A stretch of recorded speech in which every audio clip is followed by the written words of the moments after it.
même lii nii tey jii nii waru woon am xam nga la moo waroon am Khalifa moo waroon jël responsabilité am jëlul responsabilité am c'est ça la vérité Ousmane Sonko jëlul responsabilité am et c'est ça la vérité. Déthié Fall miy wax plan. ñu ngi am benn info bu wadd léegi sëñ Bara Dolly Mbacké nee na retiré na candidature am au profil de Lamine Thiam. Lamine Thiam bu wal parce que problème bi yëpp boo xoolee da nga naan ñoom yeewi la. parce que Yewwi moo am problème mënuñu départager seen ñoon il faut qu'ils s'arrêtent aussi. voilà Birame scénario bi nga xam ne moom la ñu gis ngir jiite assemblée nationale est-ce que lu ni mel bu demee si présidentielle yi moom de ça veut dire que opposition bi ñàkk nañu. àggaguñu présidentielle c'est en 2024. Tous les scénarios sont possibles. scénario yi nag bokk na ci est-ce que ce n'est pas une diversion de l'opposition aussi. c'est à prendre en considération. Je reviens pas sur mon commentaire de tout à l'heure ak sama li ma xalaat ci loolu mais ça peut aussi être une diversion de l'opposition pour le waa ji doon wax clignoter à gauche pour tourner à droite. On le verra tout à l'heure yàggatul c'est à partir de 10 heures mais presque tout le monde est unanime sur lenn mooy la journée sera très longue parce que dina am ay tractations. Li tax Benno par exemple bañ mu am sax ay waxtaanu couloir moo waral ñu jël seeni député ànd ak ñoom ba fële ca Saly def fa séminaire ba pare dugal leen ñoom ñëpp ci benn bus wala ay bus ànd ak ñoom tey ci fajar dem dugg Assemblée nationale juste pour qu'il n'y ait pas de woonaa di wala di woonam wala tractation couloir wala yu mel noonu ndax loolu moo daan am Assemblée nationale lii xew ci biir saalu hémicycle bi ak lay xew ci biti ci couloir yi ba ci sax ay SMS wala ay wootante mën a déterminer yenn changement ci position mais le cas de wàllu bi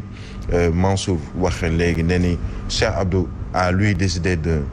nuñ koy ti retirer sa candidature mais au profit de Lamine Thiam waxam la mais comme je le dis et je le répète et le règlement intérieur de l'Assemblée nationale est clair sur le sujet le vote il est secret mën ngaa wax nii de mais est-ce que moom ngay def yi parce que le vote il est secret mënuñu xam ndax kii diw la votel wala diw keneen la votel mais ce qui est sûr mooy il y a déjà benn genre vent de suspicion des populations vis-à-vis je dirais pas toutes les populations mais de certains vis-à-vis de ñii ñu teg ca Assemblée nationale parce que dafa am lu ñuy séntu ci ñoom li tax ñu boole leen ne leen yéen comme booloo ngeen ñun jox nañ leen doole est-ce que am nañu sañ-sañu tasaaroo une fois à l'Assemblée ci première session c'est la première session inaugurale maanaam tey ngeen di tàmbali tey ngeen bëgg tasaaroo fan ngeen jëm ci at yi ñu dese kon ñu bëri di jot ni également même demee ba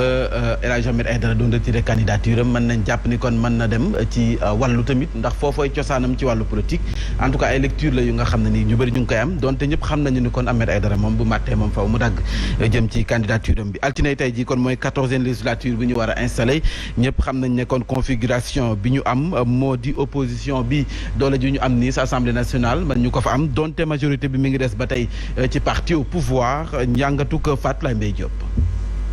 feex ay waxtu assemblée bu bees daal di amaat ci lundi ji fukkeel ak ñeenteelu législature bi daal di dugg ci histoire institutionnelle bu Sénégal ci histoire nag dinañ daal di fàttaliku ne ba assemblée juddoo ba léegi ñu ngi doog a am assemblée bu am présence opposition bu baree nii ba nga xam ne sax dem na ba daal di indi jiixi jaax ci majorité absolue ci waa nguur gi ba tax na opposition bi yëpp ba ñu booloo rek génn ci élection yi am nañu ci juróom-ñetti fukk ak ñaar ci ay député contre juróom-ñetti fukk ak ñett ci député yu jóge ci nguur gi waaye nag mu mel ni après am na ab renversement de situation ak demu Pape Diop ca nguur gi même bu fekkee ne effectif boobule wàññeeku na te Yewwi Askan Wi ak Wallu wóoru leen ne mën nañu compter yi tamit ci Pape Djibril Fall ak Thierno Alassane Sall ñoom ba léegi am nañu confiance ne rek mën nañu am présidence bu assemblée nationale waaye lu ci mënti am installation bi dina indi ay surprise ci côté Benno Bokk Yaakaar ni ki ci côté Yewwi Askan Wi waaye li ci leer ba leer mooy fukkeel ak ñeenteelu législature bi dina am ay coppeeku loolu ci biir bureau bi wala sax ci biir commission yi. Fala Mbaye Diop jox nañu kàddu gi koo xam ne député la woon Abdoulaye Ndiaye lay wuyoo moom mi ngi dikkaat si tey ji cérémonie bi nan lay demee ñu teewlu ko. Déclaré officiellement ouverture bi dina am le ministre chargé des relations avec des institutions dina joxe kàddu dina wax au nom du gouvernement message du gouvernement bi après dañu tànn député bi gën a mag par rapport à l'âge ce qu'on appelle le doyen moom dañ koy woo ak ki gën a tuuti député bi gën a nekk ndaw ñoom la ñuy woo kii mooy diriger kenn ki moom mooy assister comme secrétaire administration assemblée bi dina leen wax ñoom li ñu war a def ils vont passer maintenant à l'appel le président bi bu ñu ko installé président de séance bi dafay jox secrétaire élu bi mu commencé def appel député yi ils seront installés officiellement comme député du Sénégal mais par ordre alphabétique lay dégg dañuy teg ay candidat diw yow bu ñu la wooyee yaay xool ki ngay voté nga dugal ko ci urne bu ñu paree nag après ñu def dépouillement bu nekkee ñaari candidat après ñu def dépouillement bi xool kan moo raw ki raw il sera installé officiellement président de l'Assemblée nationale du Sénégal. Abdoulaye Ndiaye nee na surprise it mën naa am ci vote membre yu bureau yu Assemblée nationale ñu teewlu ko. léegi nag ba ñu falee président Assemblée nationale dañ koy installé officiellement après moom mu toog nag léegi foofu dina jox ay kaddu formuler certainement ay vœux léegi nag bu paree nag moom mun a léegi nag nañ jublu léegi maintenant ci élection membre du bureau yi la même formule sera reproduite mais cette fois-ci c'est au prorata des groupes parlementaires parce que boobaa dañuy xam quels sont les groupes qui sont constitués naturellement Benno Bokk Yaakaar dina am groupe au sein de l'opposition bi dañ xam ñaata groupe la ñu am maintenant buñ paree nag léegi maintenant parce que bu ñu xamee groupe yi ñoom dañuy xam ci nekk ñaata vice président nga nar a am ku ci nekk ñaata secrétaire élu nga nar a am nekk ñaata questeur nga nar a am parce que bu nekkee ñaari groupe la ça sera au prorata des membres des groupes constitués. ñu waxtaanee kon Assemblée nationale jiite ko dafa laaj benn profil bi selon yow ñii nga gis ñu nekk ay candidats ku si nekk di xëccoo ban jàngat ngay def seen profil ngir jiite Assemblée nationale. Si on revisite le passé ou si on revient sur le passé de Lamine Gueye à Moustapha Niasse président Assemblée nationale ku ci nekk ci ñoom am nga cursus au plan politique au plan de l'administration mais même ci wàllu jàng parce que tamit tu es quand même la deuxième personnalité de l'État tu viens après le président de la République si il y a même benn vacance du pouvoir du président de la République yow yaay assuré donc tu deviens président de la République entre guillemets par intérim le temps d'organiser ay élections donc le profil pour moi il est important c'est que depuis un certain nombre d'années l'Assemblée est d'abord une instance très politique et très politisée ku ci nekk di nga wane sa bopp ci lu jëm ci wàll woowu mais pour ajouter ci député Abdoulaye Ndiaye li mu wax il faut savoir que ba ñuy voter nan lay demee tey d'abord déjà session bi doyen d'âge bi moo koy jiite bu ko jiitee nag avant ñuy jël président assemblée nationale di ko voter il y a d'abord les groupes parlementaires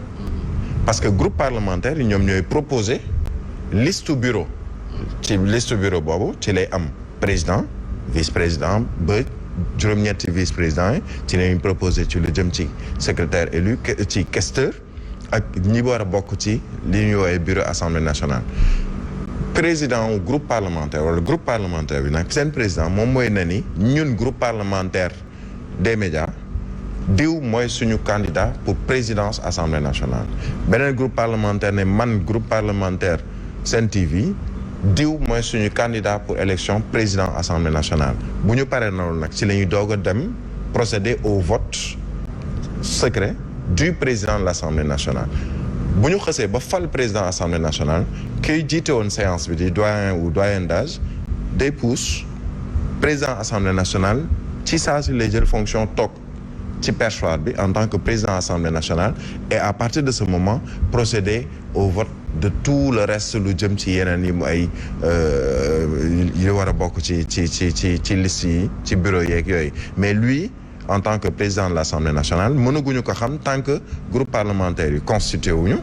selon les affinités politiques ñu ne man fii laa bokk wala fee laa bokk et c'est le groupe parlementaire qui définit kan mooy seen candidat ndax groupe moom mooy joxe lii di candidat wala liste candidat donc loolu yëpp tamit ay mbir la yoo xamee ni on le verra tout à l'heure mais comme je le disais tout à l'heure président Assemblée nationale c'est quand même la deuxième personnalité de l'État n'importe qui ne peut pas être président de l'Assemblée nationale et n'importe qui waxuma ne peut pas mais ne doit pas être président de l'Assemblée nationale parce que tu supplantes le président